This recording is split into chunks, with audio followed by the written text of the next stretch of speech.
एक बार जल्दी से कंफर्म कर लेता हूँ ऑडियो क्लियर है, इसके बाद हम अपने सेशन को, इस क्लास को स्टार्ट कर देंगे।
चलिए, तो शुरू करते हैं अपने सेशन को और अपने इस क्लास को, ठीक है। ऑडियो एकदम परफेक्ट है, क्लियर है, और स्टार्ट करते हैं अपने सेशन को, अपनी क्लास को।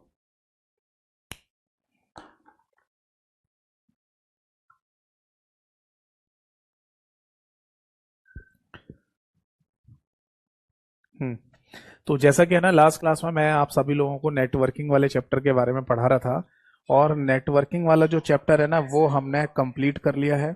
ठीक है, तो अब हमारा आज की क्लास में, आज के सेशन में एक और नया चैप्टर स्टार्ट होने जा रहा है और ये है कंप्यूटर सिक्योरिटी। ठीक है, ये बात मैं आपको ऑलरेडी पहले भी बता चुका हूँ, एक बार फिर से दोबारा दोहरा देता हूँ बेटा, कि अगर कोई ये कहे कि सर हमें कंप्लीट तैयारी करनी है शुरू से लेकर आखिर तक, तो आप कंप्यूटर आर्किटेक्चर वाले चैप्टर से लेकर आज का जो चैप्टर है यानी कंप्यूटर सिक्योरिटी, यहाँ तक सारी क्लासेस को आप देख सकते हैं, है ना। इसमें ऑलमोस्ट सभी एग्जाम का सिलेबस कवर हो जाता है। आज के चैप्टर के बाद जो 3 चैप्टर बचेंगे यानी कि डाटाबेस, नंबर सिस्टम और प्रोग्रामिंग लैंग्वेज, ये केवल वही लोग पढ़े जिनके एग्जाम में आना है, वरना नहीं पढ़े तो कोई दिक्कत नहीं है। ठीक है, तो शुरू करते हैं आज के सेशन को और आज की क्लास को। सबसे पहले नमस्कार सभी को नमस्कार। आज की डेट डाल देते हैं, दैट इज 28 नवंबर 2024, यानी कि 28 नवंबर 2024 आज की तारीख है बेटा। 28 नवंबर 2024 आज की तारीख है।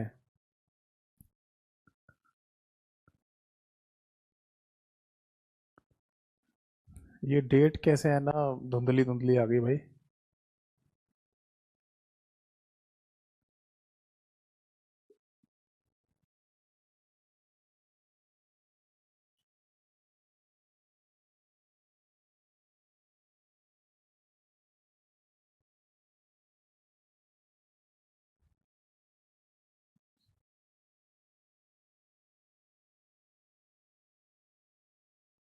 ये कैमरे ने ऑटो फोकस कर दिया क्या?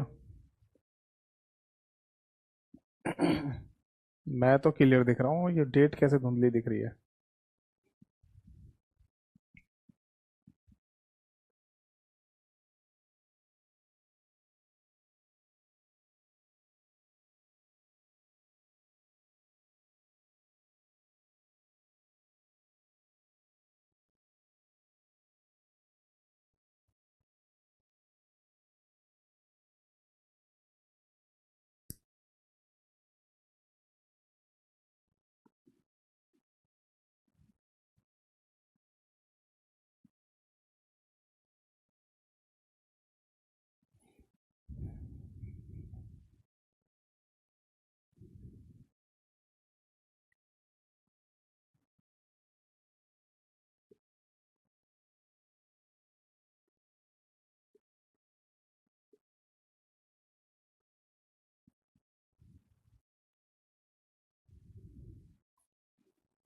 ये क्या हो गया?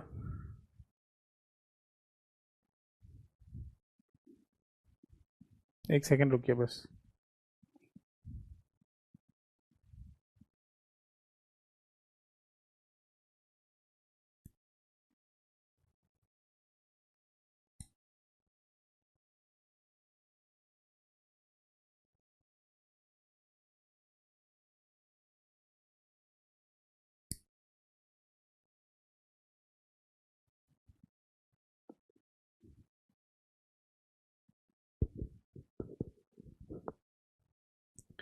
अब डेट लिख के देखता हूँ।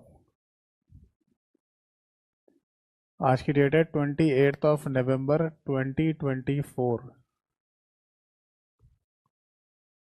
हाँ हाँ ठीक है। मुझे लग रहा था शायद है ना कैमरे में ही कुछ गड़बड़ी हो गई है, मतलब ऑटो फोकस का कुछ दिक्कत हो गया था, यानी कि वो मेरे को तो फोकस सही कर रहा है कैमरा, ठीक है, बट जो मैं लिख रहा था उसको फोकस नहीं कर रहा था। अब ठीक है, मतलब ओवरऑल ठीक है।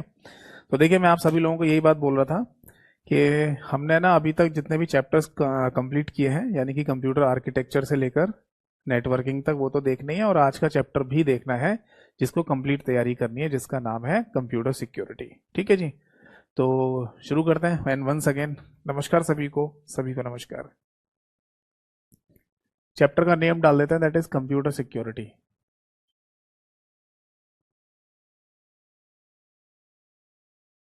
ठीक है बेटा, अब देखो कंप्यूटर सिक्योरिटी को है ना, अगर हिंदी में लिखा जाए तो कंप्यूटर की सुरक्षा ये लिखा जाएगा।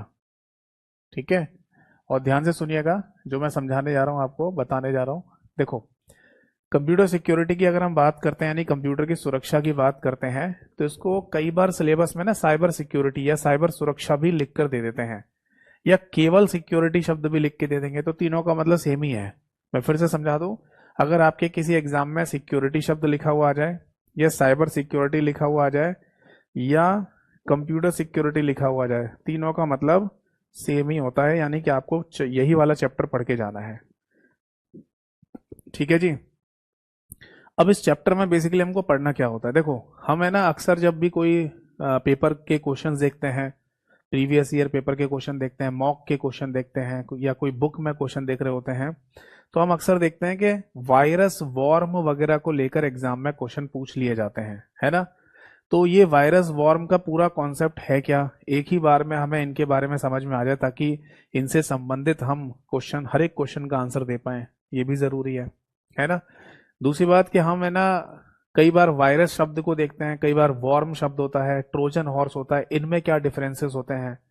कई बार हम क्वेश्चंस देखते हैं तो वहां पर fishing, wishing, smishing, spoofing, sniffing, social engineering ऐसे शब्द भी हमें देखने को मिलते हैं।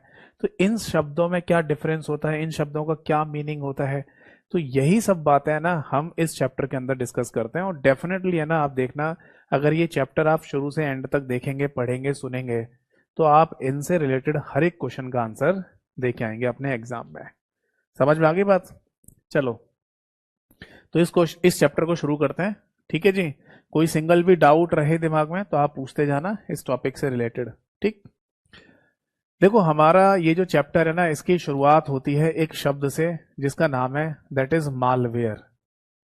ये शब्द कोई नया शब्द नहीं है, इस शब्द को आपने पहले भी है ना सुना होगा, पहले भी है ना किसी एग्जाम मतलब क्वेश्चन में इस शब्द को देखा ही होगा। हिंदी में भी है ना इसको मालवेयर के नाम से ही बोला जाता है।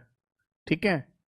और इस मालवेयर शब्द को अगर ब्रेक किया जाए या तोड़ा जाए तब है ना हम इसे दो पार्ट में ब्रेक कर सकते हैं। इस माल या मैल कह दो, इस शब्द का मतलब तो होता है बेटा मैलिशियस, और ये जो वेयर शब्द यहां लिखा हुआ है इसका मतलब है या तो कोई प्रोग्राम, यानी कि कंप्यूटर का कोई प्रोग्राम, या फिर कोई सॉफ्टवेयर भी हो सकता है।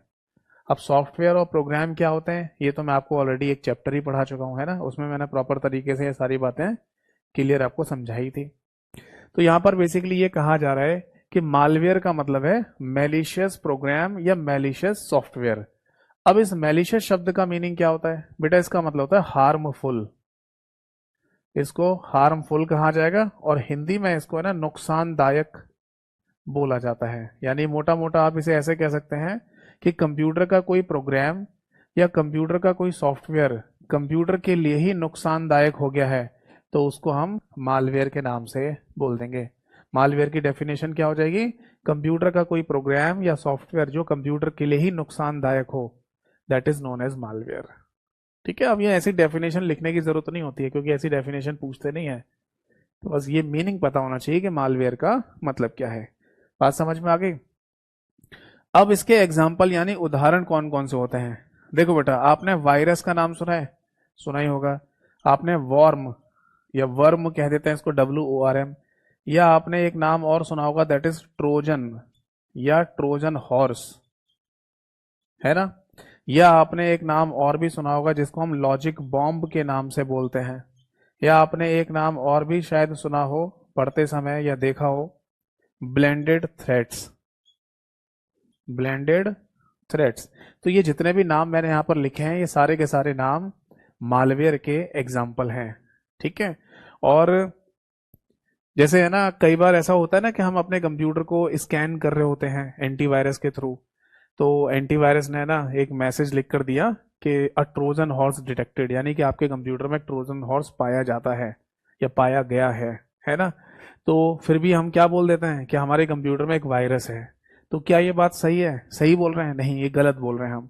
अगर हमारे एंटीवायरस के द्वारा कंप्यूटर को स्कैन करने पर एक मैसेज शो किया गया कि कंप्यूटर में एक ट्रोजन हॉर्स डिटेक्ट हुआ है, ट्रोजन हॉर्स पाया गया है, तो आप ये तो कह सकते हैं कि हमारे कंप्यूटर में एक मालवेयर है। हम ये नहीं कह सकते कि कंप्यूटर में हमारे वायरस है, क्योंकि वायरस और ट्रोजन हॉर्स दोनों की जो प्रॉपर्टीज हैं वो अलग अलग होती हैं। समझ में आ गई बात। उसी तरीके से अगर कंप्यूटर में ये कहा जाए, अगर कंप्यूटर में एक मैसेज आए कि अब वायरस डिटेक्टेड, यानी कंप्यूटर में एक वायरस मिला है, तो आप उसे ट्रोजन हॉर्स भी नहीं कह सकते, आप उसे मालवेयर कह सकते हैं। ऐसी वॉर्म के साथ लॉजिक बॉम्ब या ब्लेंडेड थ्रेड के नाम से ये जो लिखे हुए नाम, इनको सबको मालवेयर ही कह सकते हैं। ठीक है, इनका कोई हिंदी में भी नाम नहीं होता, केवल इनको जैसा इंग्लिश में लिखा है वैसे ही हिंदी में भी कहा जाता है। ठीक है, अब बात ये आती है कि जब है ना कंप्यूटर को या कंप्यूटर के एवोल्यूशन की हम बात करें, कंप्यूटर को बेहतर बनाने की बात चल रही थी, तो कंप्यूटर को खराब करने का, नुकसान पहुंचाने का है ना आइडिया किसके दिमाग में आ गया? भाई सीधी सी बात है, अगर कोई सिस्टम आप तैयार कर रहे हैं तो उसको और बेहतर कैसे बनाया जाए, इसी बात पे जोर दिया जाएगा, इसी बात पे चर्चा होगी। बट ये चर्चा कहाँ से आ गई बीच में कि कंप्यूटर को नुकसान पहुंचाना है, कुछ नुकसानदायक चीजें बनानी है? तो इसकी शुरुआत कहाँ से होती है मैं बताता हूँ। इसके लिए ना थोड़ा सा हमें हिस्ट्री में भी जाना पड़ेगा मालवेयर की। देखो, अगला पॉइंट आप यहां लिख सकते हैं, that is history of malware. History of malware, Hindi में कहा जाएगा मालवेयर का इतिहास। यानी कि ये चीजें शुरू कब से हुई हैं, ये भी थोड़ा बहुत हमें पता होना जरूरी है। सुनिए जरा ध्यान से। एक्चुअली बात यह है कि 1971 में, यानी कि 1971 की बात है, और 1971 में एक व्यक्ति थे जिनका नाम था बॉब थॉमस। इस बॉब थॉमस नाम के व्यक्ति ने एक प्रोग्राम बनाया 1971 में, और उस प्रोग्राम का नाम था बेटा क्रीपर, CREEPER। क्या नाम था? क्रीपर। अब ये जो क्रीपर नाम का प्रोग्राम था ना, इस प्रोग्राम के थ्रू बॉब थॉमस ने बेसिकली अपने जो साथी लोग थे, अपने जो कुलीग्स थे, उनके कंप्यूटर में नेटवर्किंग का यूज करते हुए एक प्रोग्राम डाला जिसका नाम था क्रीपर। ठीक है, और उन लोगों को डरा दिया था। बस मैं समझाता हूं। जैसे मान लो हमने कोई नेटवर्क बनाया, ठीक है, और उस नेटवर्क में 10-20 कंप्यूटर कनेक्टेड हैं।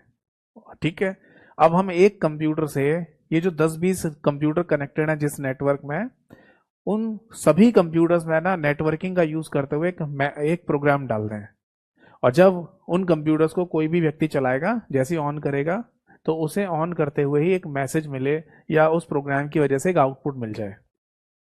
इसको बिल्कुल आप ऐसे समझ लो जैसे बॉब थॉमस ने क्या किया, जिस नेटवर्क में इनका कंप्यूटर कनेक्टेड था, उसी नेटवर्क में इनके साथी लोगों के कंप्यूटर भी कनेक्टेड थे, तो उन्होंने इसी नेटवर्किंग का फायदा उठाते हुए साथी लोगों के कंप्यूटर्स में भी ये प्रोग्राम डाल दिया क्रीपर नाम का। अब जैसे वो लोग कंप्यूटर यूज कर रहे थे, तभी उनके कंप्यूटर में एक मैसेज आना शुरू हुआ, I am the creeper, catch me if you can. यानी कि मैं क्रीपर हूं, मुझे पकड़ सकते हो तो पकड़ लो। तो अभी तक है ना ऐसी कोई भी घटना कंप्यूटर में देखने को नहीं मिल रही थी कि है ना कुछ अलग सी ही चीज आ जाए। आज की डेट में तो ऐसा हो सकता है, क्योंकि टेक्नोलॉजी इतनी ज़्यादा एडवांस हो गई है, आर्टिफिशियल इंटेलिजेंस AI आ गया है, जिसकी वजह से कंप्यूटर में इंटेलिजेंस और बेहतर करते जा रहे हैं, कंप्यूटर को और इंटेलिजेंट बनाते जा रहे हैं, ताकि वो खुद से डिसीजन मेकिंग कर पाए, खुद से एक निर्णय ले पाए, खुद से एक आउटपुट जनरेट कर पाए, है ना। खैर, परिस्थितियों को देखते हुए ही आउटपुट जनरेट करेगा, ऐसा नहीं कि ख्याली पुलाव बना लेगा जैसे इंसान बना लेते हैं। अभी इतनी मशीन नहीं कर सकती है, ठीक है ना। बट फिर भी हमने आज की डेट में कंप्यूटर्स को बहुत एडवांस होते हुए देखा है ना। बट ये 1971 की बात चल रही है, 1971 की। उस समय कंप्यूटर इतने एडवांस नहीं थे। कंप्यूटर में अचानक से ही अपने आप कोई कंप्यूटर में अचानक से ही अपने आप कोई प्रोग्राम कैसे रन कर सकता है, कैसे आ सकता है? यार ये कैमरा कैसे ऑफ हो गया भाई?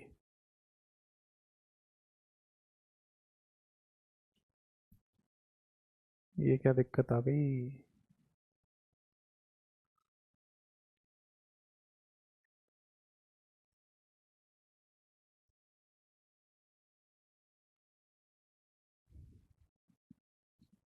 एक बार मैं कैमरे को ऑफ करके ऑन करता हूँ यार, ये अचानक से कैसे हो गया?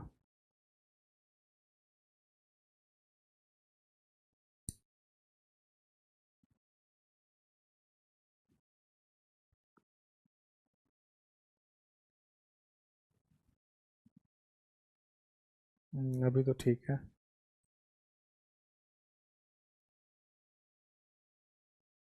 चलिए, सॉरी फॉर इनकन्वीनियंस। बाकी है ना कुछ कैमरे में एरर आ गई होगी, इसलिए मैंने कैमरे को ऑफ करके दोबारा ऑन किया, अब ठीक हो गया। तो मैं क्या समझा रहा था आपको, हाँ, मैं ये बोल रहा था आप सभी लोगों को कि एक्चुअली क्या है ना, बॉब थॉमस ने क्या किया, इन्होंने ना मतलब वो प्रोग्राम डाल दिया अपने साथी लोगों के कंप्यूटर्स में। ठीक है जी। अब वो लोग डर गए, तो इस डरने वाली घटना को भी है ना एक नुकसानदायक घटना मान लिया गया है, और क्रीपर को ही सबसे पहला मालवेयर कंसीडर किया जाता है कंप्यूटर के इतिहास में। फिर से सुन लीजिए, क्रीपर को सबसे पहला मालवेयर कंसीडर किया जाता है। खैर इसने कंप्यूटर में कोई नुकसान नहीं पहुंचाया था, केवल डराने के लिए मैसेज था। ये बात समझ में आ गई? एक बच्चे का कमेंट आया, सर क्लास टाइम टेबल 2:30 था क्या? नहीं नहीं, एक्चुअली क्लास का टाइम वही है आपका, 2 बजे से 3:30 बजे वाला। बट यस्टरडे की अगर मैं बात करूं तो कुछ टेक्निकल प्रॉब्लम हो रही थी, इस वजह से 2:30 बजे क्लास करवाई गई थी। मैंने सोचा आधे घंटे में ना ठीक हो जाएगा तो क्लास ले लेंगे, पर वो टेक्निकल एरर जो थी सिस्टम की वो ठीक नहीं हो रही थी, इसलिए फिर कल यस्टरडे वाली जो क्लास थी वो ऑफ करवा दी थी। तो वही टाइमिंग है ना अभी शो कर रहा होगा, वरना अब जो भी हमारी आज की क्लास और आगे जो भी क्लासेस बची हुई हैं, मैं समझता हूँ 4-5 की क्लास और बची होंगी, ये सब वही 2 से 3:30 बजे की टाइमिंग पे ही होंगी, जो सेम टाइम था वही। ठीक है, अब समझ लो इसको, इसे भी खत्म करना है। ठीक है, तो देखिए मैं ये कह रहा था कि ये बेसिकली एक डराने वाला प्रोग्राम था, इसने कंप्यूटर को कोई नुकसान नहीं पहुंचाया था। समझ में आ गई बात? तो ये बात ध्यान रखनी है। अब देखो, अगर हमसे ये कहा जाए कि क्रीपर क्या है, तो हम बोलेंगे कि ये एक मालवेयर है। बट इनमें से क्या है, ये वायरस है, वॉर्म है, ट्रोजन है, क्या चीज है? तो बेटा ये ध्यान रखना कि क्रीपर है ना दुनिया का सबसे पहला वॉर्म कंसीडर किया जाता है। हम यहाँ पर ये बात मेंशन कर देंगे, फर्स्ट वॉर्म, WORM, वॉर्म। ठीक है। अब कुछ लोकल राइटर की किताबों में और लोकल राइटर्स की PDF में ना ये गलत दिया हुआ है, वहां पर क्रीपर को दुनिया का सबसे पहला वायरस बता दिया है, जो कि सही नहीं है, गलत है ये बात। समझ में आ रही है? ये है ना दुनिया का सबसे पहला वॉर्म है। अब आप बोलेंगे सर वॉर्म में और वायरस में डिफरेंस क्या है? मैं अभी आपको बताऊंगा, आप चिंता मत कीजिए। बट फिलहाल के लिए इतना समझ लीजिए कि वॉर्म अगर शब्द कहीं पर भी पूछ लिया जाए, है ना, वॉर्म जो कि एक मालवेयर है, इसके केस में नेटवर्क शब्द जरूर आएगा। बिना नेटवर्क शब्द के लिखे वॉर्म की परिभाषा या डेफिनेशन बन ही नहीं सकती। तो हम एक सिंपल सी परिभाषा भी कह सकते हैं वॉर्म के केस में, कि वॉर्म एक ऐसा मालवेयर है, वॉर्म एक ऐसा मालवेयर है जो किसी नेटवर्क को इफेक्ट करने के लिए बनाया जाता है, किसी नेटवर्क को प्रभावित करने के लिए बनाया जाता है। तो क्रीपर किसी नेटवर्क वाला ही पार्ट था क्या? हाँ, नेटवर्किंग का यूज करके ही तो बॉब थॉमस ने अपने कंप्यूटर से बाकी सभी कंप्यूटर्स में ये प्रोग्राम डाला था। तो जहां नेटवर्क शब्द आ जाएगा, समझ लो वहां पर वॉर्म शब्द ही आएगा। एक बात और ध्यान रखना बेटा, ये जो वॉर्म शब्द है ना, देखो आप इस बात को चाहें तो नोट करके कहीं साइड में लिख लीजिए कि है ना, ये जो वॉर्म शब्द है, WORM, ये शब्द है ना हमारे पूरे कंप्यूटर में 3 जगह हमें देखने को मिलता है। सबसे पहली जगह, ये बेसिकली रीड ओनली मेमोरी की प्रॉपर्टी को भी कहा जाता है। आपने रीड ओनली मेमोरी पढ़ी है? जी हाँ, तो रीड ओनली मेमोरी की जो प्रॉपर्टी यानी गुण है, उसको भी वॉर्म कहते हैं बेटा। तो रीड ओनली मेमोरी की प्रॉपर्टी का नाम क्या है? WORM, यानी कि वॉर्म। और इसकी अपनी एक फुल फॉर्म भी होती है, that is write once read many. Write once read many, इसे आप नोट करना चाहें तो कर सकते हैं। मतलब रीड ओनली मेमोरी को अगर आप है ना, रीड ओनली मेमोरी को अगर आप एक बार राइट कर देंगे तो फिर वो हमेशा राइट ही हो, मतलब हमेशा के लिए उसमें डाटा लिख जाएगा। आप उसमें दोबारा से री राइट नहीं कर सकते हैं, रीड कितनी बार भी कर सकते हैं। समझ में आ रही बात? रीड ओनली मेमोरी के अंदर बेसिकली आपको पता ही है क्या डाला जाता है, बायोस नाम का प्रोग्राम डाला जाता है। और जब बायोस नाम के प्रोग्राम को रीड ओनली मेमोरी में डाल देंगे, तब वो हमेशा के लिए उसमें चिपक जाएगा, फिर आप उसे डिलीट भी नहीं कर सकते, मिटा भी नहीं सकते। समझ में आ गई बात? तो रीड ओनली मेमोरी की जो प्रॉपर्टी है उसको भी वॉर्म कहा जाता है, और इसी की केवल फुल फॉर्म है, बस ये भी ध्यान रखना। पूरे कंप्यूटर में वॉर्म शब्द 3 बार इस्तेमाल में लाया जाता है, बट फुल फॉर्म की बात करें तो रीड ओनली मेमोरी की प्रॉपर्टी की ही फुल फॉर्म होती है, that is write once read many. दूसरा जो वॉर्म कंसीडर किया जाता है हमारे कंप्यूटर में बेटा, वो है यही, यानी कि वॉर्म एक मालवेयर होता है, जिसके बारे में अभी हमने चर्चा की। और तीसरा जो वॉर्म होता है, तीसरा जो वॉर्म है बेटा, वो आता है एक नाम में, और वो नाम है दैट इज WWWW, यानी कि वर्ल्ड वाइड वेब वॉर्म।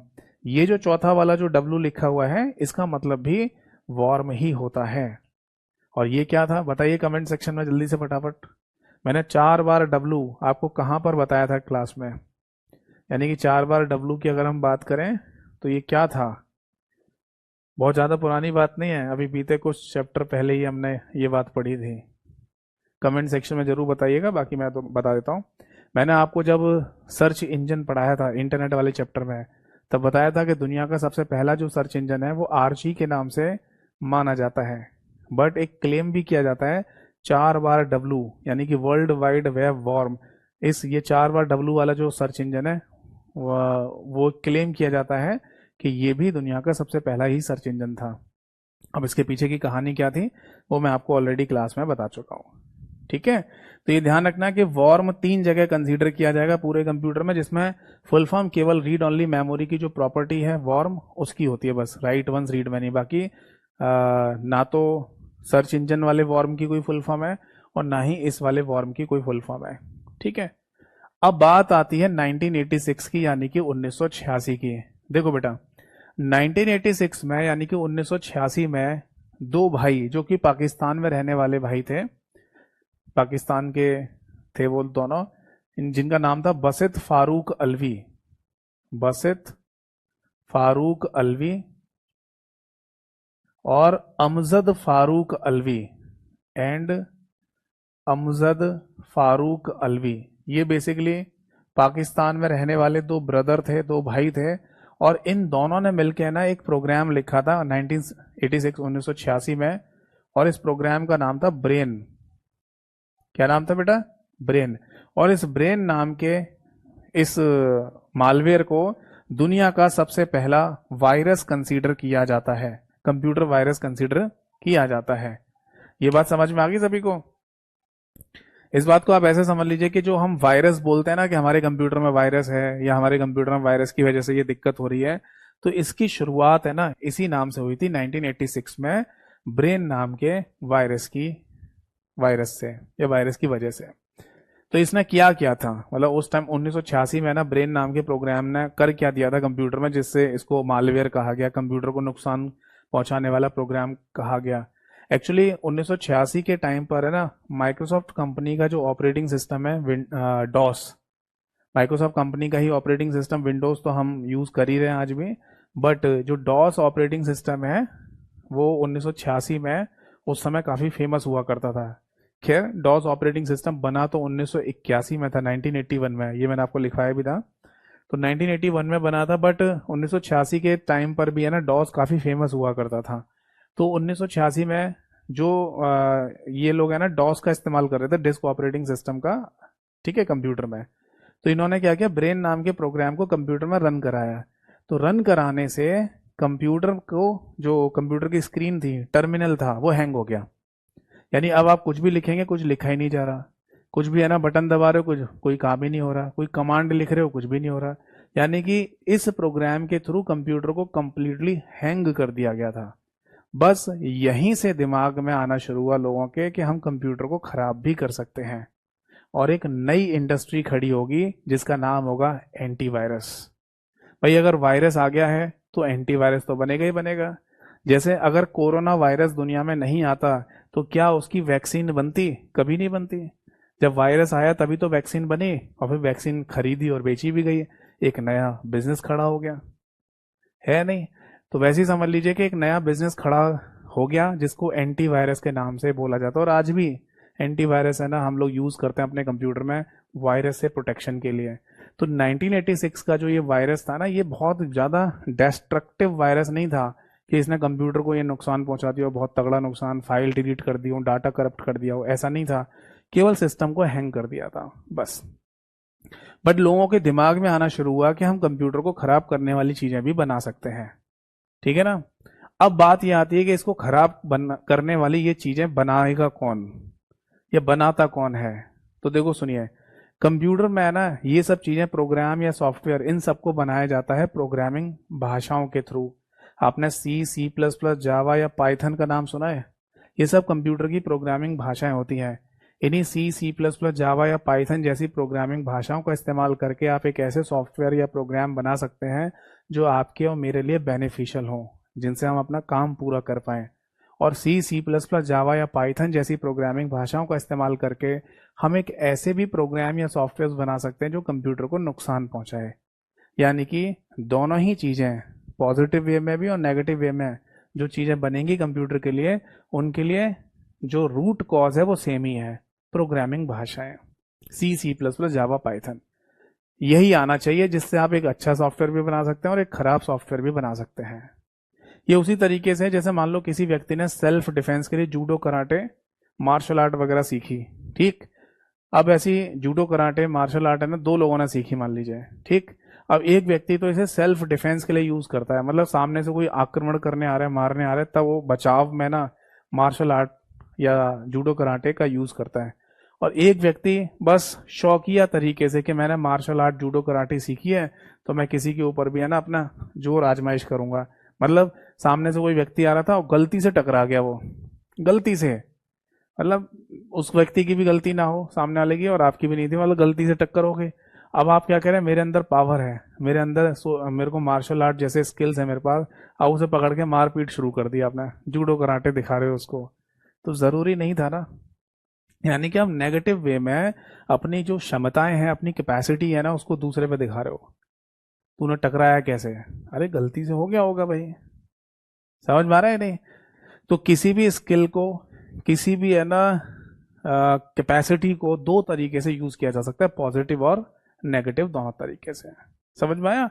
तो जो लोग है ना कंप्यूटर को खराब करने के लिए वायरस, वॉर्म, ट्रोजन ये सब बनाते हैं, यानी कि जो मालवेयर बनाते हैं, वो कोई अलग नहीं होते हैं, वो सी, सी प्लस प्लस, जावा या पाइथन जैसी प्रोग्रामिंग भाषाओं को जानने वाले लोग ही होते हैं, बस कंप्यूटर को खराब करने के लिए प्रोग्राम या सॉफ्टवेयर बना रहे होते हैं। समझ में आ गई बात? फिर इसके पीछे एक इंडस्ट्री आ जाती है जो ये कहती है कि अगर आपके कंप्यूटर में वायरस है तो हमारे एंटीवायरस से ये वायरस आप खत्म कर सकते हो। तो एंटीवायरस की इंडस्ट्री भी खूब फल फूल रही है। ठीक है, चलिए, तो ये था एक छोटा सा इतिहास, है ना, मालवेयर का। 1971 और 1986 दोनों याद रखना। और लोकल राइटर की किताबों में और पीडीएफ में गलती दे रखी है, ये ध्यान रखना।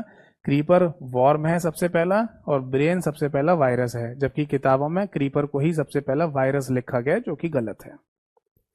समझ में आ गई बात बेटा? अब आगे देखिए, क्या हमें है ना दुनिया के फेमस वायरस और एंटीवायरस के नाम पता होने चाहिए? बिल्कुल पता होने चाहिए। देखो, एटलीस्ट आपको ये तो पता होना ही चाहिए कि आज की डेट तक सबसे फेमस वायरस कौन कौन से बने हैं। ठीक है जी। एंड दूसरा पॉइंट है, फेमस एंटीवायरस के नाम भी आपको पता होना जरूरी है, क्योंकि देखो एग्जाम जब भी होता है ना, उनमें ये चांसेस होता है कि आपसे किसी ना किसी फेमस वायरस या एंटीवायरस का नाम पूछ लिया जाए, पूछ सकते हैं वो। अब मुझे कमेंट सेक्शन में जल्दी से बताइए, जितने भी लोग लाइव देख रहे हैं इस क्लास को, कि आप है ना कोई भी एक फेमस वायरस और कोई भी एक फेमस एंटीवायरस का नाम लिख के बताइए जल्दी से, तब तक मैं आपको है ना कुछ दिखाता हूं।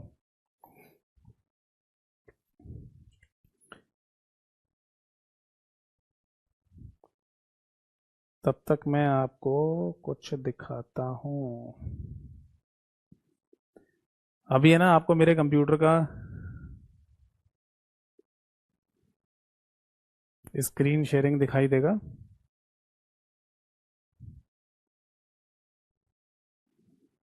जिसको डिस्प्ले कैप्चर भी कहते हैं। ठीक है, अभी दिखाता हूं मैं आपको।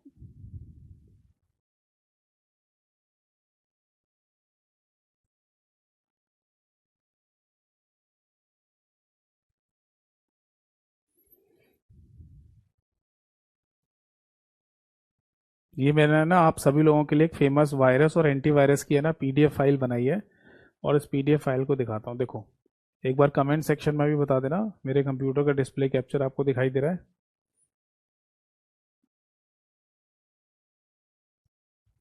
देखो बेटा, ये वो पीडीएफ फाइल है जो आपको मेरे टेलीग्राम चैनल पे मिल जाएगी। टेलीग्राम चैनल का नाम तो आपको पता ही है, कंप्यूटर बाय यतेंद्र सर के नाम से है। ठीक है, जिससे आप जुड़ भी चुके होंगे। देखो, मैंने यहाँ पर मेंशन कर दिया कि दुनिया का सबसे पहला वॉर्म कौन सा था? क्रीपर। 1971 बॉब थॉमस ने बनाया था। और दुनिया का सबसे पहला वायरस ब्रेन बनाया था 1986 में बसित एंड अमजद फारूक अलवी ने। ठीक है, ये दुनिया के फेमस वायरस के नाम है।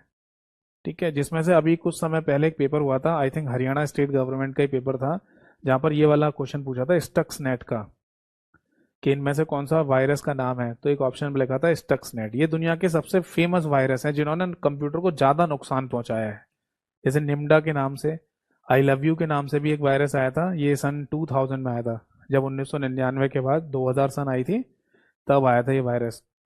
एसक्यूएल स्क्लेमर, ठीक है, क्रिप्टोलॉकर, कन्फ्लिकर, टिनबा, वेल्चिया, श्लेयर, माइडूम, ठीक है, स्टॉर्म वॉर्म, एनाकॉर्निकोवा, स्लेमर, ये सब जो नाम यहाँ पर लिखे हुए हैं सभी फेमस वायरसेस के नाम हैं, जो आप एक बार याद कर लेना।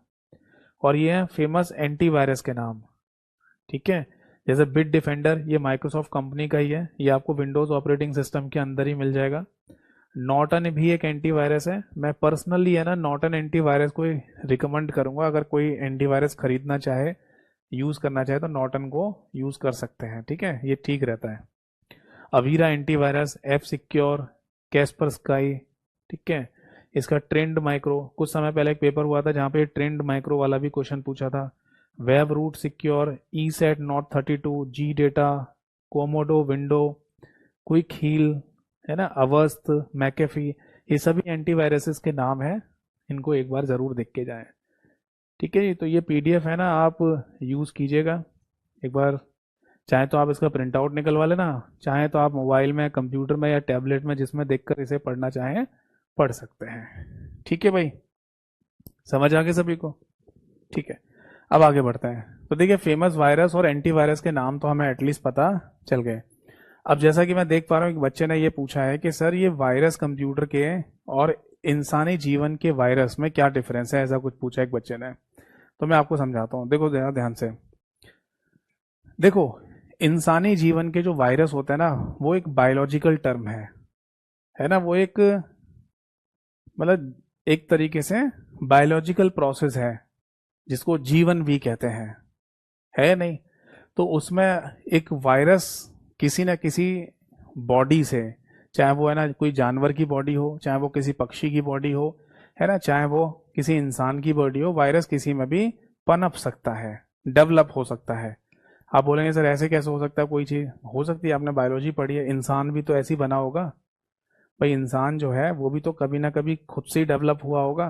तो बायोलॉजिकल टर्म में अगर देखा जाए तो जो वायरस हैं वो डेवलप हो जाते हैं, ठीक है, बट उनको फिर है ना मतलब फैला दिया जाता है कंटेमिनेट होने की वजह से, या वो फैल जाता है लोगों के आपस में मिलने जुलने की वजह से।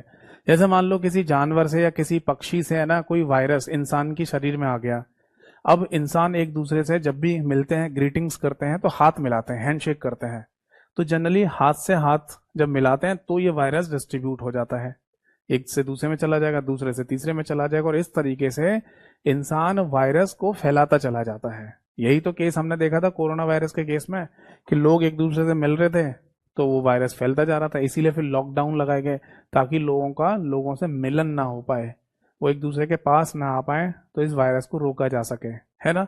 तो बस यही समझ लीजिए कि इंसान एक से दूसरे में, दूसरे से तीसरे में, इस तरीके से वायरस को फैलाता जाता है और ये बढ़ता चला जाता है। ठीक है, अब कंप्यूटर वायरस की अगर हम बात करें तो इसका क्या मीनिंग है?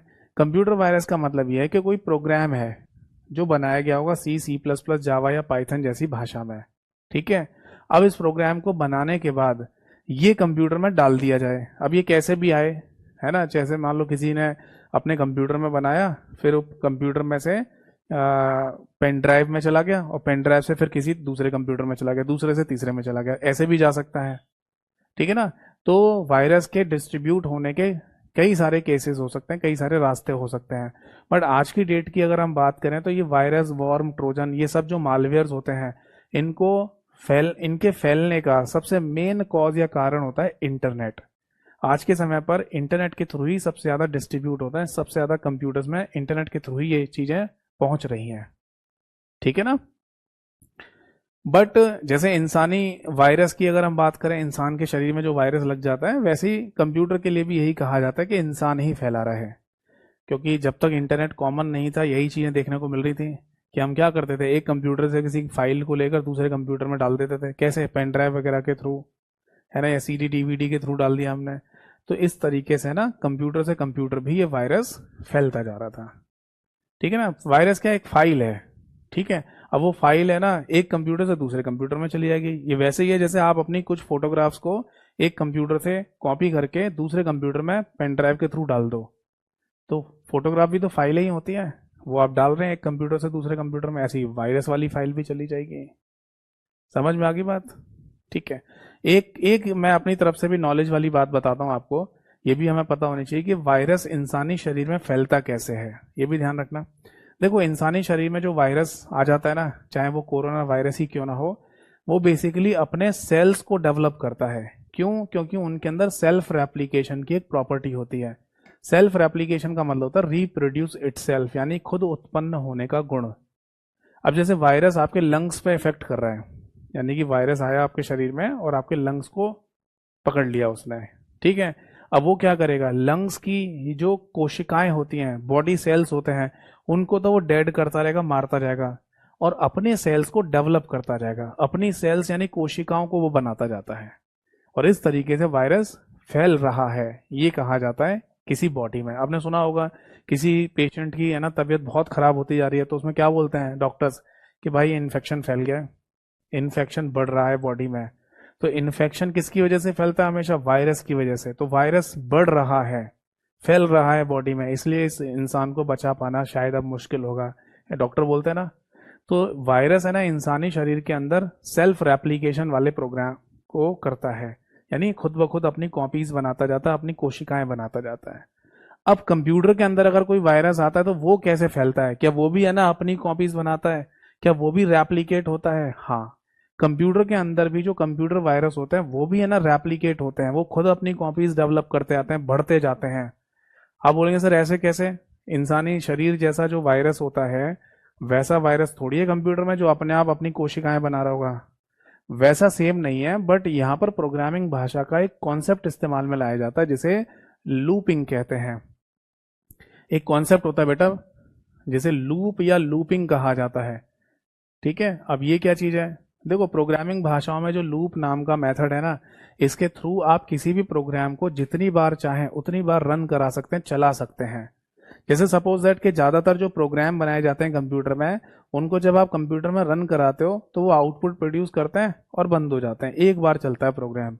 बट अगर किसी प्रोग्राम के अंदर आपने लूप डाल दिया, मान लो 10 बार का, 100 बार का, 1000 बार का, तो वो उतने टाइम तक अपने आप चलता रहेगा। आपके एक बार चलाने के बाद, आपके एक बार चलाने के बाद वो लूप चलता ही रहेगा, और जब तक जितने टाइम का आपने लूप लगाया उतनी बार आउटपुट प्रोड्यूस करता रहेगा। अब आप चाहें तो इस लूप को इनफाइनाइट टाइम तक डाल सकते हो। अगर आपने इनफाइनाइट टाइप का यानी अनंत काल का लूप लिख दिया उसमें, इनफाइनाइट, तो फिर ये लूप इनफाइनाइट टाइम तक चलता ही रहेगा, चलता ही रहेगा, और आउटपुट प्रोड्यूस करता रहेगा। तो ऐसे केस में है ना कंप्यूटर ज़्यादा खराब हो जाते हैं। समझ में आई बात? तो जिस तरीके से इंसानी शरीर के अंदर भी वायरस बढ़ता जाता है, उसी तरीके से कंप्यूटर के अंदर भी इस लूप वाले कॉन्सेप्ट के थ्रू वायरस अपनी कॉपीज को बनाता जाता है, बढ़ता जाता है वो। ठीक है जी, आई होप सो है ना ये बात आप सभी लोगों को समझ में आ गई होगी। ठीक है, नोट कर रहे हैं तो अच्छी बात है, और नहीं कर रहे तो आपको पता ही है। ठीक है, कंप्यूटर सिक्योरिटी वाली पीडीएफ आपको मिल जाएगी मेरे टेलीग्राम चैनल पर, वहां से आप रिवीजन कर लेना। यहाँ केवल सुनिए ध्यान से क्या समझा रहा हूँ। अब आगे बात ये आती है कि सर ये वायरस क्या है, वॉर्म क्या है, ट्रोजन क्या है, इन सभी में डिफरेंस क्या होता है, ये भी हमें पता होना जरूरी है। बिल्कुल पता होना जरूरी है, क्योंकि इन सभी को कलेक्टिवली यानी एक साथ तो आप ये कह सकते हो कि ये सारे के सारे मालवेयर हैं, बट इनमें बेसिक डिफरेंस क्या होता है वो भी हमें पता होना जरूरी है। जैसे सुनिए, सबसे पहला पॉइंट है वायरस। वायरस की अपनी कोई फुल फॉर्म होती है? जी हाँ, इसको vital information resource under seize के नाम से बोल दिया जाता है। Vital information resource under seize, ये क्या चीज है? और इसका कोई हिंदी अनुवाद या हिंदी मीनिंग भी होता है? जी हाँ होता है, मैं समझाता हूं। देखो, वाइटल का मतलब होता है बेसिकली इंपॉर्टेंट। वाइटल का मीनिंग होता है इंपॉर्टेंट।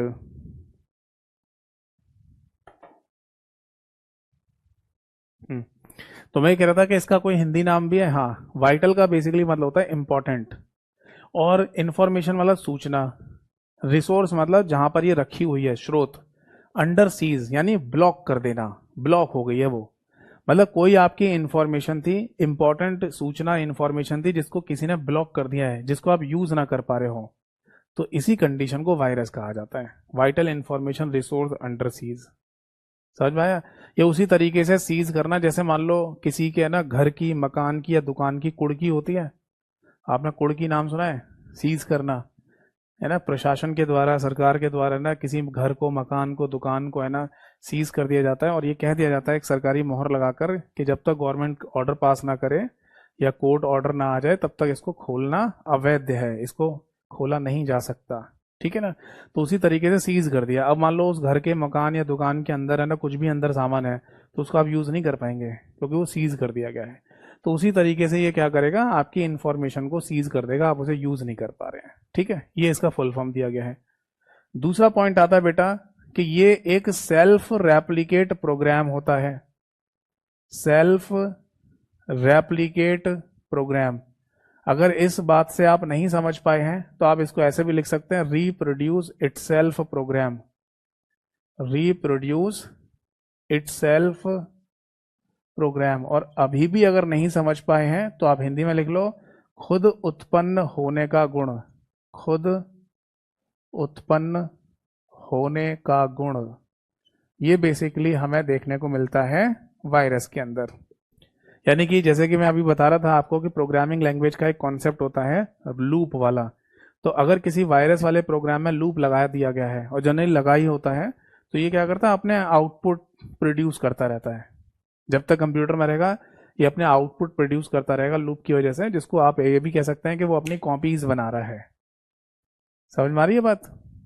ठीक है, तो ये हो गया सेकंड पॉइंट। और थर्ड और लास्ट पॉइंट होता है कि क्या वायरस कंप्यूटर वाले इंसानों के द्वारा ही फैलाए जाते हैं? हाँ, तो ये ह्यूमन एक्शन की वजह से ही फैलते हैं बेटा, ये भी नोट कर लीजिए, ह्यूमन एक्शन। इसका हिंदी में मतलब हो जाएगा इंसानी प्रतिक्रिया के द्वारा, इंसानी प्रतिक्रिया के द्वारा फैलाए जाते हैं या फैलते हैं। जैसे कि हम अगर इंसानी शरीर की बात करें तो उसमें जो वायरस आता है वो भी है ना इंसानी फैला रहे हैं, एक दूसरे को दे रहे हैं। जैसे अगर मान लो आपको फ्लू हो गया है, फ्लू वायरस समझते हैं, जुकाम खांसी, तो अगर आपको हो रहा है और आप किसी दूसरे व्यक्ति के पास बैठे हुए हैं, वहीं पर खांसना छींकना शुरू करते हैं, उसको भी हो जाएगा। वो तीसरे को के पास बैठ के खांसना छींकना शुरू कर दे, उसको भी हो जाएगा। तो एक कॉमन वायरस जिसे फ्लू कहा जाता है वो तो हम अक्सर एक दूसरे को देते ही रहते हैं, ठीक है ना। और बाकी और भी वायरस हैं, उनको भी इंसानों के द्वारा एक से दूसरे में फैलाया जाता है। तो ये हो गया वायरस की प्रॉपर्टी जो मैंने आपको बताई है। नोट कर लीजिए, कोई डाउट है तो पूछिए। इसे आप नोट कर लीजिए, कोई डाउट है तो पूछिए। चलो अब आगे देखो, इसके बाद लिखा हुआ है एक शब्द, दैट इज वॉर्म। ये क्या चीज है? देखो, वॉर्म बेसिकली एक ऐसे प्रोग्राम को कहा जाता है जो स्पेशली किसी नेटवर्क को खराब करने के लिए बनाया गया हो। क्या वॉर्म भी वायरस की तरह रेप्लिकेट करता है? हाँ, वॉर्म भी वायरस की तरह रेप्लिकेट करता है। यानी कि ये वाला पॉइंट है ना वॉर्म के लिए भी ठीक है। मैं नीचे लिख देता हूँ, ठीक है, यहाँ पे लिख सकते हैं हम वॉर्म। क्या वॉर्म की अपनी कोई फुल फॉर्म होती है? तो मैंने अभी थोड़ी देर पहले ही तो बताया था, मालवेयर के केस में वॉर्म की कोई भी फुल फॉर्म नहीं होती है। बट ये जो पहला पॉइंट है ये सेम रहेगा यहाँ पर, ये वायरस की तरह रेप्लिकेट करता है, यानी ये भी अपनी कॉपीज बना लेता है, ठीक है। बट सेकेंड और इंपॉर्टेंट पॉइंट क्या है? नेटवर्क। ये शब्द जरूर आएगा बेटा अगर वॉर्म की बात चल रही है, तो हम लिख सकते हैं कि नेटवर्क को इफेक्ट करने वाला प्रोग्राम। इफेक्ट का मतलब होता है यहां पर प्रभावित करने वाला, प्रभावित। तो नेटवर्क को इफेक्ट करने वाला प्रोग्राम, तो उसी को क्या कहेंगे? उसी को हम वॉर्म के नाम से बोल देंगे। और तीसरा और इंपॉर्टेंट पॉइंट यहां जो आएगा वॉर्म के केस में वो ये है कि वॉर्म बिना इंसानी प्रतिक्रिया के ये फैल जाता है या फैला सकते हैं इसको हम, यानी कि विदाउट ह्यूमन एक्शन ये फैल सकता है, ठीक है। तो ये पॉइंट लिख लो, विदाउट ह्यूमन एक्शन। अब देखिए, आप बोलेंगे सर बिल्कुल ही इंसान की प्रतिक्रिया नहीं होगी, और ये फैल जाएगा, ऐसा नहीं है। मतलब किसी एक कंप्यूटर में तो इंसान के द्वारा कुछ किया ही गया होगा, बाकी नेटवर्क में जितने भी कंप्यूटर्स कनेक्टेड हैं, आप उन सभी कंप्यूटर्स में इनडायरेक्ट तरीके से, यानी कि कंप्यूटर टू कंप्यूटर में ना जाकर नेटवर्क का यूज करते हुए, कनेक्टिविटी का यूज करते हुए भी बाकी सारे कंप्यूटर में ये वॉर्म भेज सकते हो। समझ में आ रही है बात या नहीं? ठीक है, तो विदाउट ह्यूमन एक्शन यहां पर लिखा जाता है, यानी कि बिना इंसानी प्रतिक्रिया के, बिना इंसानी प्रतिक्रिया के वॉर्म को फैलाया जा सकता है। इज दैट क्लियर और नॉट? ठीक है, तो ये आप नोट कर लीजिए, कोई डाउट है तो पूछिए। अब इसके बाद तीसरे नंबर पर आता है, दैट इज ट्रोजन हॉर्स। ये क्या है? ठीक है, और दूसरी बात, ट्रोजन तो चलो कोई नाम दिया गया होगा, इसमें हॉर्स शब्द क्यों लिखा हुआ है, घोड़े का नाम क्यों लिखा हुआ है यहां पर, ये मैं आपको समझाता हूं। चलिए हेडिंग डालिए। देखो बेटा, नेक्स्ट पॉइंट आता है, दैट इज ट्रोजन हॉर्स। कई बार तो है ना, जब क्वेश्चन पूछते हैं एग्जाम में, तो ट्रोजन शब्द भी लिखा हुआ आ सकता है, या कई बार पूरा ही शब्द लिख कर दे देते हैं ट्रोजन हॉर्स, दोनों में से कुछ भी आ सकता है। तो पहले तो है ना, आप इसमें हॉर्स शब्द की कहानी सुनिए कि इसका हॉर्स का क्या मीनिंग है। सुनना जरा ध्यान से। देखो बेटा, बात ये है यहाँ पर सारी, ये जो हॉर्स शब्द है ना, ये बेसिकली एक यूनानी स्टोरी है, ग्रीक स्टोरी, वहां से लिया गया है। आपने अगर हॉलीवुड की एक मूवी है शायद देखी हो, जिसका नाम है ट्रॉय, TROY, ट्रॉय, जिसमें एंजेलिना जोली का जो हस्बैंड है यानी ब्रैड पिट, वो उसमें मेन लीड रोल में था उस मूवी के अंदर। तो बेसिकली ट्रॉय नाम की जो मूवी बनाई गई है हॉलीवुड की, उसमें ये वाला कॉन्सेप्ट हमें देखने को मिला था। ये एक रियल यूनानी स्टोरी है, ग्रीक स्टोरी। उसमें बेसिकली ये दिखाया गया मूवी में, अगर आप स्टोरी अलग से पढ़ेंगे तो भी पढ़ सकते हैं, नहीं तो मूवी के थ्रू भी इस स्टोरी को देख सकते हैं। तो उस स्टोरी में ये दिखाया गया है कि जो ट्रॉय था ना, वो बेसिकली किले का नाम था। जैसे कोई भी किला हो सकता है, दिल्ली में लाल किला है, ऐसे ही एक किले का नाम था ट्रॉय। अब उस किले को इतना ज्यादा, उस फोर्ट को इतना ज्यादा है ना सिक्योर माना जाता था कि उसको तोड़कर जो इन्वेडर्स हैं यानी कि आक्रमणकारी है, वो अंदर नहीं घुस सकते थे। तो जब आक्रमणकारी यानी इन्वेडर्स उस किले को जीतने के लिए आए, सामने से लड़ाई लड़ रहे थे, तो वो कई दिनों तक लड़ाई लड़ते रहते हैं, फिर भी वो देखते हैं कि भैया हम नहीं जीत पाएंगे इनसे, इनका तो सिक्योरिटी बहुत ज्यादा टाइट है, हम इस किले के अंदर कैसे जाएं। तो एक कहावत है कि घी अगर सीधी उंगली से ना निकले तो उंगली को टेढ़ी करके निकाल लो। तो उन्होंने ऐसा ही कुछ किया। उन्होंने ये देखा कि ट्रॉय वालों की कोई तो ऐसी है ना बात होगी जिससे उनको फंसाया जा सके। तो फिर उन्होंने पता किया कि ट्रॉय वाले हैं वो बहुत ज्यादा गॉड में यानी भगवान में बहुत ज्यादा बिलीव करते हैं। अब उन्होंने देखा कि भगवान के सिंबल्स कौन कौन से हैं, कौन कौन से वो सिंबल का इस्तेमाल करते हैं पूजा करने के लिए भगवान के लिए। तो उनमें घोड़े का सिंबल भी था, यानी घोड़े की वो लोग पूजा करते थे। तो उन्होंने एक काम किया, लकड़ी का बहुत बड़ा घोड़ा बनाया रात में, और वो इतना बड़ा घोड़ा था कि उसमें आदमी छुपा दिए थे अंदर। और फिर फाइनली अपनी सेना को लेकर वो सामने से हट गए, यानी कहीं छुप गए साइड में, ताकि किले से जब सामने देखा जाए कि जो आक्रमण करने आए लोग वो भाग गए, ऐसा लगे उनको। तो ऐसे ही दिखाया गया मूवी में भी।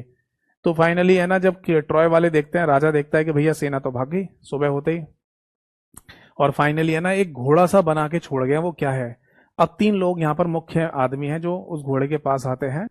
एक तो है राजा, राजा का बेटा, और पादरी यानी प्रीस्ट, जिसे पुजारी भी कह सकते हैं आप। अब जैसे ही है ना राजा का बेटा देखता है उस घोड़े को, तुरंत बोलता है कि ये क्या चीज है भाई, ये क्या चीज दे गए हमको वो, है ना। तो प्रीस्ट या पुजारी तुरंत बोलता है कि ये गॉड का एक सिंबल है ना, और ये हमें वो प्रेजेंट दे के गए होंगे, हमें गिफ्ट दे के गए होंगे, क्योंकि हम जीत नहीं पाए, तो वो जानते हैं कि घोड़े की हम पूजा करते हैं, तो वो हमको दे के गए हैं। तो राजा का बेटा ये कहता है कि नहीं, कोई दे वे के नहीं गए, इसको जला दो, खत्म करो, तोड़ो इसको।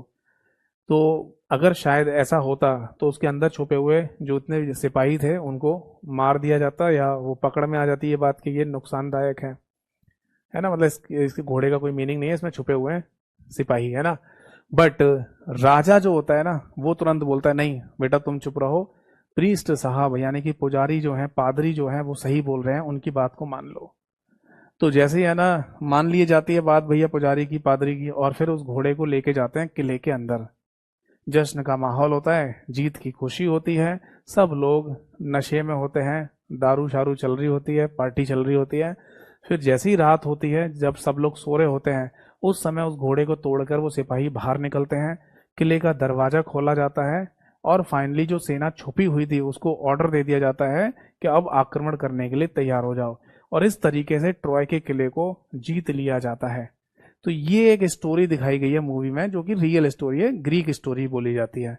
तो कुछ कुछ वैसा ही हमें देखने को मिला कंप्यूटर में एक प्रोग्राम के साथ। क्या कि वो प्रोग्राम हमारे कंप्यूटर में रहकर ऐसे दिख रहा है कि ये कंप्यूटर का ही कोई फाइल है, कंप्यूटर का ही कोई प्रोग्राम है, जबकि वो एक मालवेयर था। वैसे ही ना, जैसे घोड़े का सिंबल हमें दिखाई दे रहा है कि वो पूजा करने के लिए है, जबकि उसके अंदर सिपाही भरे हुए थे नुकसान पहुंचाने के लिए। तो वैसे ही है ना, एक ऐसा प्रोग्राम हमें देखने को मिला जिसको देखते लगेगा कि कंप्यूटर की कोई फाइल है, जबकि वो कंप्यूटर को नुकसान पहुंचाने के लिए बनाया गया होगा। समझ में आई बात? और इसी को हम ट्रोजन हॉर्स के नाम से बोल देते हैं। तो पहली जो बात है यहाँ पर इंपॉर्टेंट वो ये है बेटा कि ये वायरस और वॉर्म की तरह रेप्लिकेट नहीं करता, इसलिए इसको नॉन सेल्फ रेप्लिकेट प्रोग्राम के नाम से बोला जाता है। Non self replicate program. Hindi में लिखना है तो हिंदी में भी लिख सकते हैं, खुद उत्पन्न होने का गुण नहीं होता है। क्या मीनिंग है इस बात का? इस बात का मतलब ये होता है कि इस प्रोग्राम को अगर आप कंप्यूटर में डाल दें तो ये केवल एक बार चलेगा और ये जितना नुकसान पहुंचा सकता है पहुंचा देगा, देन स्टॉप। यानी खुद उत्पन्न होने का गुण न होना, उत्पन्न होने का गुण ना होना। जबकि वायरस और वॉर्म दोनों क्या करते हैं, वो दोनों खुद उत्पन्न होते हैं, है ना, सेल्फ रेप्लिकेट करते हैं। तो पहली प्रॉपर्टी तो ये देखने को मिली अलग वायरस और वॉर्म से। दूसरा पॉइंट वही है जो मैं कह रहा था, हम यहां लिख सकते हैं इट मिस रिप्रेजेंट्स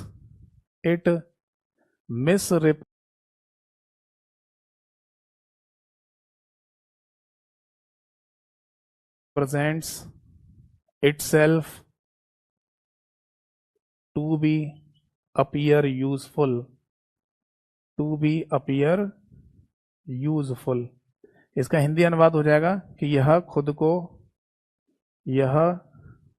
को उपयोगी होने का दिखावा करता है। बताओ बेटा, बात समझ में आ गई या नहीं? यानी कि अगर आप इस प्रोग्राम को देखेंगे ना, ट्रोजन हॉर्स को, तो आपको यही लगेगा कि ये कंप्यूटर का कोई प्रोग्राम है, जबकि होगा नहीं। इसके लिए एक बात और भी कही जाती है कि at a first glance it look like a legal file और प्रोग्राम। यानी कि ये पहले नजरिए में आपको कंप्यूटर का ही कोई वैध प्रोग्राम दिखाई देगा। ठीक है। और एक पॉइंट और होता है, इसे बैकडोर प्रोग्राम के नाम से भी बोल दिया जाता है। क्या बोल देते हैं इसको? Backdoor program. इसका मतलब यही है कि ये सीधे सीधे आपके सामने नहीं आया होगा, ये एक बैक एंट्री से आया है, आपके कंप्यूटर में आ गया और आप इसे पहचान नहीं पा रहे हैं। जैसे हमारे घर में कोई बंदा एंटर कर जाए, अगर सामने मेन गेट से आएगा तो पहचान लेंगे हम उसको, कौन है ये। बट अगर कोई पीछे के रास्ते से कोई कूद फाद करके आ जाए तो वो हमारे घर में भी होगा, छुपा होगा या घूम रहा होगा, तो हम उसे इजीली नहीं पहचान पाएंगे कि वो आ गया है या कोई नया बंदा आ गया है। समझ में आ रहा है? यानी छुपा रहेगा वो कहीं।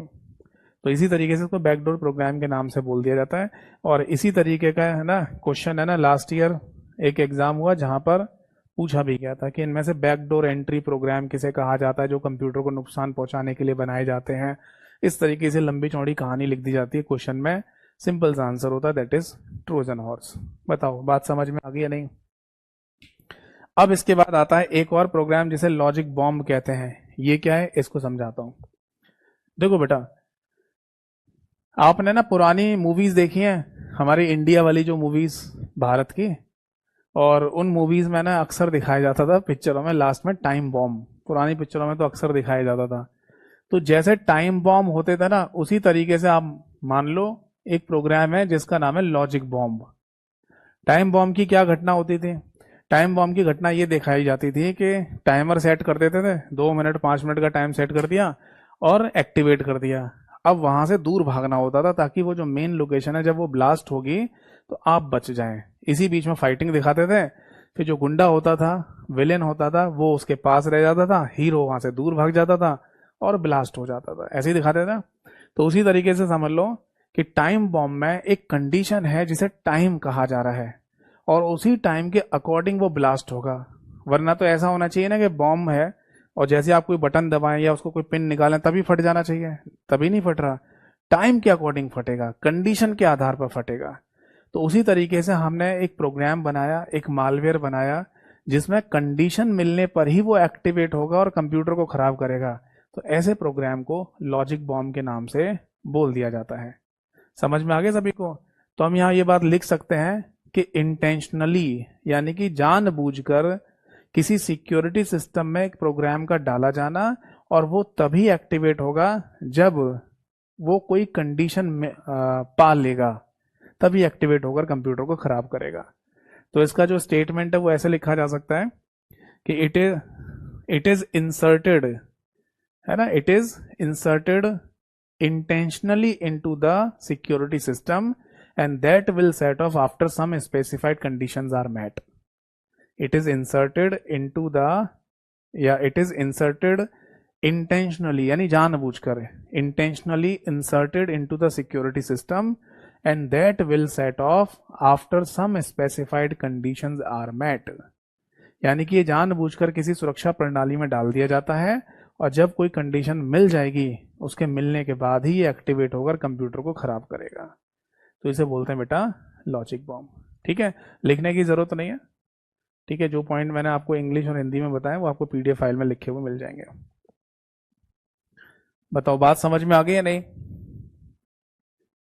चलिए अब आगे देखिए, एक और रियल एग्जांपल इससे अटैच करना है आपको, तो ऐसे भी जोड़ के देख सकते हो। जैसे मान लो मैं किसी डिपार्टमेंट में, किसी कंपनी में, कहीं किसी विभाग में काम करता हूँ और पता चले कि मेरे को है ना वहां से निकाला जा रहा है। अब मेरे अंदर खुन्नस है, खुन्नस मतलब मेरे अंदर बदला लेने की आदत है।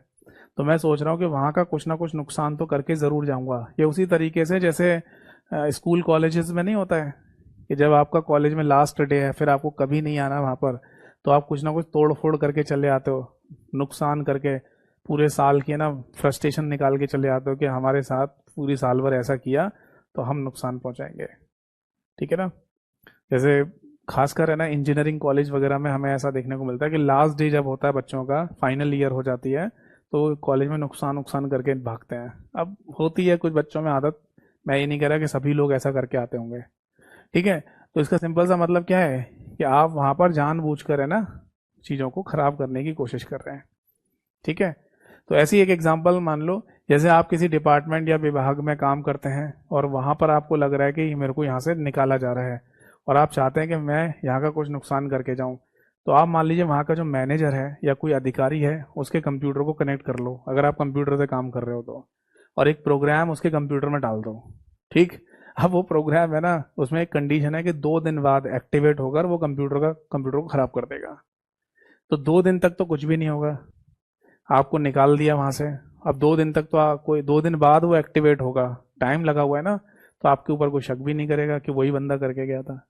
तो इस तरीके से ऐसा करना नहीं, कोई कोई दिमाग नेगेटिव वे में चलाने लग जाए अपना, तो हमें नुकसान नहीं करना किसी का, बट एक एग्जाम्पल के थ्रू हम इन बातों को समझ सकते हैं।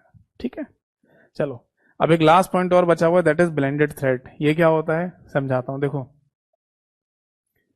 ब्लेंडेड थ्रेट्स, इसका कोई हिंदी नाम होता है? नहीं, हिंदी में कोई नाम नहीं है। जैसा अंग्रेजी में वैसे हिंदी में ब्लेंडेड थ्रेट ही लिखा जाएगा। थ्रेट का मतलब एक तरीके से खतरा होता है। ठीक है, तो ब्लेंडेड थ्रेट का मतलब क्या है मैं समझाता हूं। ये बेसिकली उन वेबसाइट या सर्वर कंप्यूटर्स को कहा जाता है जिन पर मालवेयर की भरमार होती है। यानी कि इसको ऐसे कहा जा सकता है, it works as a virus, it works as a virus but not single, but not single. आगे लिख सकते हैं, it may be a website, it may be a website और सर्वर कंप्यूटर। इसको हिंदी में कहा जाएगा यह वायरस की तरह ही काम करता है बट अकेला नहीं होता है, ये किसी वेबसाइट या सर्वर कंप्यूटर को कहा जाता है। ऐसे लिख लो, यह किसी वेबसाइट या सर्वर कंप्यूटर को कहा जाता है, सर्वर कंप्यूटर को कहा जाता है। बताओ बेटा, बात समझ में आ गई या नहीं? ठीक है, अब इसे एक प्रैक्टिकल एग्जांपल से समझाता हूं। देखो, क्या ऐसा हो सकता है कि किसी परिवार में एक व्यक्ति गुंडा प्रवृत्ति का हो या बदमाश प्रवृत्ति का हो? हाँ, हो सकता है। एक व्यक्ति है ना, बदमाश जैसा है, गुंडा प्रवृत्ति का है ना, और बाकी सारे शरीफ लोग हैं। बट क्या ऐसा भी हो सकता है कि कोई बदमाशों की फैमिली हो, गुंडों की फैमिली हो? हाँ, ऐसा भी हो सकता है। तो ये जो ब्लेंडेड थ्रेट है ना, ये बेसिकली बदमाशों की फैमिली को कहा जा रहा है। यानी एक ऐसा वेबसाइट या एक ऐसा सर्वर कंप्यूटर है जहां पर वायरस, वॉर्म, ट्रोजन की भरमार है, तो उनको बेसिकली ब्लेंडेड थ्रेट के नाम से बोल देते हैं। बताओ जी, बात समझ में आ गई या नहीं? ठीक है, तो आज के सेशन और आज की क्लास को है ना हम बेटा यहीं पर समाप्त करते हैं। अब जो हमारी अगली नेक्स्ट क्लास होगी उसमें मैं आपको इसके आगे का थोड़ा सा पार्ट और बचा हुआ है वो भी आपको समझाता जाऊंगा, बता दूंगा। ठीक है, तो अगर कोई डाउट है तो फटाफट पूछिए, नहीं तो मिलेंगे नेक्स्ट क्लास में।